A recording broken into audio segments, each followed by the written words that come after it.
Hi, Idol! Anong sikreto para mapanatili ang magandang healthy relationship? 7 years kayo na magkasawa mo, pero parang lagi kayong bago nagde-date. Thank you, napansin mo. Kung hindi ka kasi ready sa relationship, huwag mo ipilit.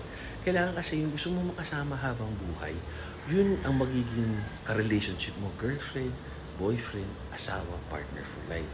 Siya lang ang gusto mong bembangin, siya lang ang best friend mo, siya ang gusto mong makasama, siya ang number one mo. Mas iniisip mo pang kasiyahan niya kaysa sa kasiyahan mo. Pag malungkot siya, mas malungkot ka. Gusto mo masaya siya lagi. So, huwag kang gagawa ng ayaw niya. Kung hindi, sasama loob niya. 'Di ba? Kung gumagawa ka ng bagay na ikasasama ng loob ng partner mo, ng asawa mo, ibig sabihin hindi mo siya mahal. Huwag na natin lokohin ang sarili natin. At yung mga partner na ganyan lagi partner nyo, gusto nyo bang makasama yung ganyan habang buhay? Barik ng barik, inuunang mga tropa, kaysa magtrabaho, ikaw, 'di ba? Pasayahin ka.